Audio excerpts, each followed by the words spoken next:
সকালে খালি পেটে এক টুকরো আদা চিবিয়ে খেলে যা হবে আপনি নিজেই বিশ্বাস করতে পারবেন না।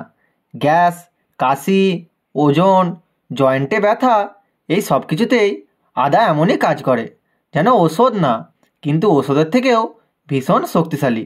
আজকের ভিডিও আমরা জানবো আদা খাওয়ার এমন কিছু বাস্তব উপকারিতা যা হাজার বছর ধরে আয়ুর্বেদ এবং ইউনানি চিকিৎসায় ব্যবহার হচ্ছে। এবং শেষ পর্যন্ত ভিডিওতে থাকলে বলবো কিভাবে আদা খাবেন এবং কোন সময় খাবেন যাতে উপকার দ্বিগুণ পাওয়া যায়।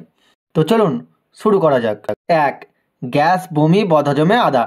যাদের নিয়মিত গ্যাস, ঢেঁকুর, অম্বল, বমি ভাব থাকে তারা 1 কাপ গরম পানিতে কিছু আদার কুচি মিশিয়ে পান করুন, তাহলেই 5 থেকে 10 মিনিটে আরাম মিলবে। 2. হার্টের ব্লকেজ কমাতেও সাহায্য করে। আদা রক্ত, খারাপ কোলেস্টেরল কমায় এবং রক্তে জমাট বাঁধা প্রতিরোধ করে, যার ফলে হার্ট অ্যাটাক, স্ট্রোকের ঝুঁকি অনেকটা কমে যায়। 3. ইমিউনিটি সিস্টেমকে শক্তিশালী করে তোলে। আদা অ্যান্টিব্যাকটেরিয়াল গুণ ঠান্ডা, কাশি ইত্যাদি থেকে বাঁচায়। শীতকালে প্রতিদিন আদা, তুলসী পাতা, লেবু খেলে জ্বর, ঠান্ডা লাগা প্রায় হয় না। আর জয়েন্টের ব্যথা কমায়। যাদের হাঁটুতে ব্যথা এবং পেটের ব্যথার সমস্যা আছে তারা প্রতিদিন সকালে উষ্ণ পানি বা চায়ের সাথে আদা মিশিয়ে খেলে ব্যথা অনেকটাই কমে। 5. ওজন কমাতে দারুণ কাজ করে। আদার মধ্যে আছে জিঞ্জারাল উপাদান। এগুলো শরীরে ফ্যাট বার্নিং প্রসেস বাড়ায় এবং মেটাবলিজম দ্রুত করে তোলে। যারা নিয়মিত আদা পানি বা লেবুর সাথে আদা মিশিয়ে খাওয়া শুরু করেন তাদের পেটের মেদ খুব সহজেই কমে যায়।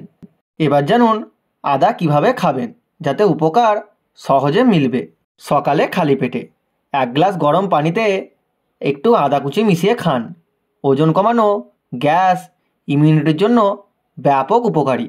খাবারের আগে 1 টুকরো ছোট আদা চিবিয়ে খান, হজম শক্তিকে শক্তিশালী করে তুলবে।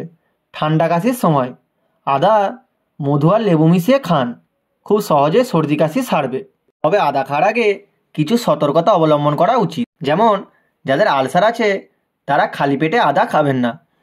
দিনে 2-3 গ্রামের বেশি আদা খাবেন না। গর্ভবতী মা হলে ডাক্তারকে জিজ্ঞাসা করে তবেই আদা খাবেন। বন্ধুরা, আদা এমন একটা জিনিস যার দাম কম কিন্তু উপকার কোটি টাকার। তাই আজ থেকে প্রতিদিন রুটিনে মাত্র 1 টুকরো আদা রাখুন আর দেখুন আপনার শরীর কিভাবে ভেতর থেকে বদলে যায়। তো আজকের ভিডিওটুকুই। ভিডিওটি ভালো লেগে থাকলে লাইক, কমেন্ট, শেয়ার করে দিন। চ্যানেলে নতুন হলে অবশ্যই চ্যানেলটিকে সাবস্ক্রাইব করে নিন। দেখা হচ্ছে নেক্সট ভিডিওয়। ধন্যবাদ।